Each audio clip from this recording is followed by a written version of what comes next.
कबीरा संगत साधु की कभी न निष्फल होए, लोहा पारस परसते तो भी कंचन होए। वाइजमैन कहते हैं कि कबीरदास जी जो कह गए हैं ना, बहुत अच्छी अच्छी बातें कह गए हैं। कबीरदास जी ने कहा कि साधु की संगत में हमेशा सबका भला होता है। जैसे कि पारस के संग अगर लोहा भी आ जाता है और पत्थर भी आ जाता है तो भी वो सोना बन जाता है। तो पारस का असर उस लोहे पे आ जाता है, वो कुंदन सोना बन जाता है। इसलिए हमेशा सत्पुरुष की संगत में रहिए। वाइजमैन से हमने कहा कि आप हमेशा कहानी के थ्रू संदेश देते हैं। कबीरदास जी की बात तो अपनी जगह सही है, लेकिन इससे संबंधित अगर कोई कहानी सुनाएंगे तो बड़ा आनंद आएगा। वाइजमैन ने बोले, लीजिए सुनिए एक कहानी। एक समय की बात है, घनघोर घटा छा गई, बहुत तेज बारिश आने लगी, बिजली कड़कने लगी। तो अब ऐसे में राहगीर क्या करते हैं, छाया ढूंढते हैं ना। तो गांव के बाहर की जगह थी, तो छाया तो मिलना मुश्किल था, पेड़ पौधे दिख रहे थे। तो एक बड़ा सा वटवृक्ष दिखा, तो लोग बाग उस वटवृक्ष के नीचे जा जाके इकट्ठे होने लगे, धीरे धीरे धीरे इकट्ठे होने लगे। अब जब मुसीबत आती है ना, तो आदमी ये नहीं देखता है कि साथ में कौन है। जानवर भी साथ में वहीं आके खड़ा हो जाता है, तो आप उसको भी सहारा देते हैं, कोई बात नहीं, खड़ा रहे। तो इस तरह से अमीर गरीब हर तबके के लोग वहां जा जाके खड़े होने लगे। बहुत थकारा सा एक वृद्ध व्यक्ति था, वो भी आके वहां आके खड़ा हो गया। बारिश थी, रुकने का नाम नहीं रही थी, बिजली जोर जोर से कड़क रही थी और ऐसा लग रहा था कि बिजली अभी गिरेगी, अभी यहीं पे पेड़ पे गिरेगी और अभी सबका कल्याण हो जाएगा, सब जो है अचानक मृत्यु को प्राप्त हो जाएंगे। सबके मन में बड़ा भय व्याप्त था। आपस में बातें कर रहे थे कि ये हम में से तो कौन है, पापी कौन है, ये किसकी वजह से यहाँ पे जो है ये अपने को इतना कष्ट मिल रहा है। कोई ना कोई तो पापी है जिसकी वजह से ना ये बिजली यहाँ गिरेगी। उतने में बिजली कौंधी जोर से और दूर कहीं पे बिजली गिर गई। अब तो सब लोग बहुत घबराए कि अब अपना नंबर अगला है, बिजली यहाँ पे गिरने वाली है। तो सबने ने सोच के एक निर्णय लिया कि अब में से जिस पापी व्यक्ति की वजह से हम सबको परेशानी हो रही है ना, तो दंड उसी को मिलना चाहिए, हम सबको उसका दंड क्यों मिले। बात तो सही लगी सबको कि हाँ। तो वहाँ दूर एक पेड़ था, तो सबने तय किया कि सब व्यक्ति एक एक करके उस पेड़ के हाथ लगा के आएंगे और अगर वह पापी हुआ तो वहाँ पे उसके ऊपर बिजली गिर जाएगी, हम सब बच जाएंगे।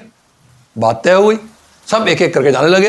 कुछ लोग जिन्होंने सोचा हमने कुछ नहीं किया है, हम तो बड़े सच्चारी हैं, हमारे अच्छे व्यक्तित्व के धनी है, वो पहले गए, जाके गए, रौब से गए, पेड़ के हाथ लगाया, वापस आ गए।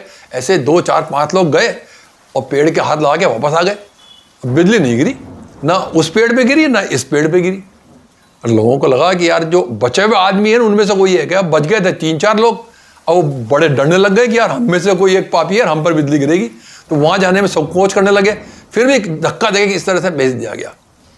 अंत में एक व्यक्ति जो बाद में आया था वह बचा, उसके अलावा सब व्यक्ति सामने वाले पेड़ के हाथ लगा के वापस आ चुके थे और बिजली कहीं नहीं गिरी थी और बिजली का कड़कना जारी था और भिन्न भिन्न स्थानों पर बिजली गिर रही थी। तो सबने यह तय किया कि इसी व्यक्ति की वजह से हम सब परेशानी में है, यही पापी व्यक्ति है। तो कहा कि ऐसा है, अब तुम वहां जाओ। वो व्यक्ति बड़ा डर गया कि मैं तो वहां जाऊंगा तो मेरे पे बिजली गिर जाएगी, क्योंकि इन सब पे तो गिरी नहीं, इसका मतलब ये सब मेरी वजह से ही कष्ट में है। तो उनका कि नहीं, मैं तो नहीं जाऊंगा, मुझे माफ कर दो। हाथ जोड़ने लगा, मिन्नतें करने लगा, लेकिन सब नहीं माने कि नहीं तुमको जाना पड़ेगा, तुम्हारी वजह से हम क्यों तकलीफ से, हम क्यों कष्ट में रहे। बड़ी मुश्किल से उस व्यक्ति ने थोड़ी हिम्मत बांधी, ढांढस बांधा और धीरे धीरे शने शने हल्के हल्के कदमों से उस पेड़ की ओर चल गया। जैसे ही उस व्यक्ति ने उस पेड़ के हाथ लगाया, जोर से आकाश में बिजली कड़की और उस वटवृक्ष पे गिर पड़ी जहां बाकी के लोग खड़े थे और बाकी के सब लोग मृत्यु को प्राप्त हो गए।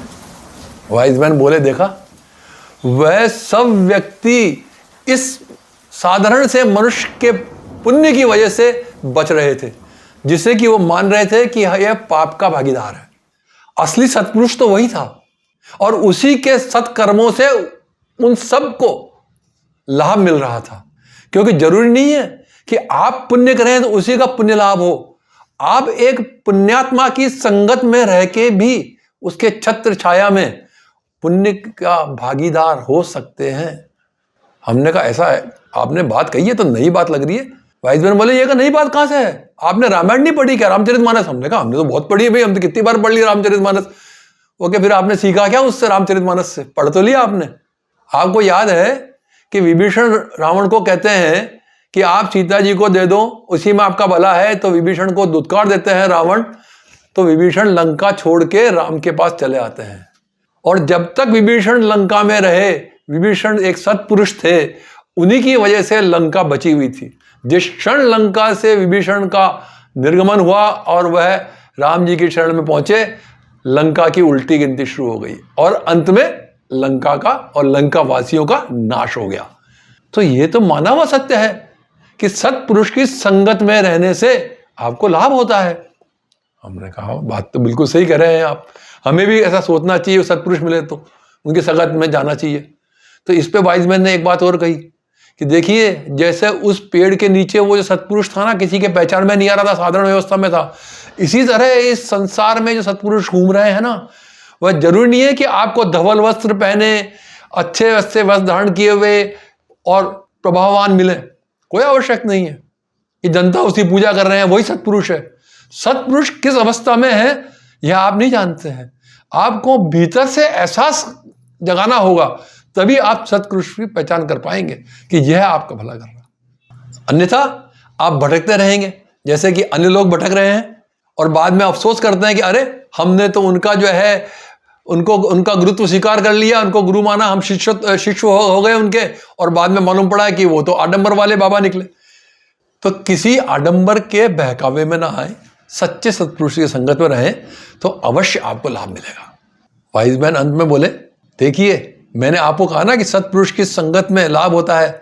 इसका एक और उदाहरण देता हूं मैं आपको कि कबीरदास जी एक और दोहा कह के गए हैं, कबीरा संगत साधु की जो गंधी को बास, और जो कछु गंधी दे नहीं तो भी बास सुबास। मतलब कि संगत साधु की कैसी है, साधु यानी सत्पुरुष की संगत साधु की संगत कैसी होती है, गंधी की बास की तरह।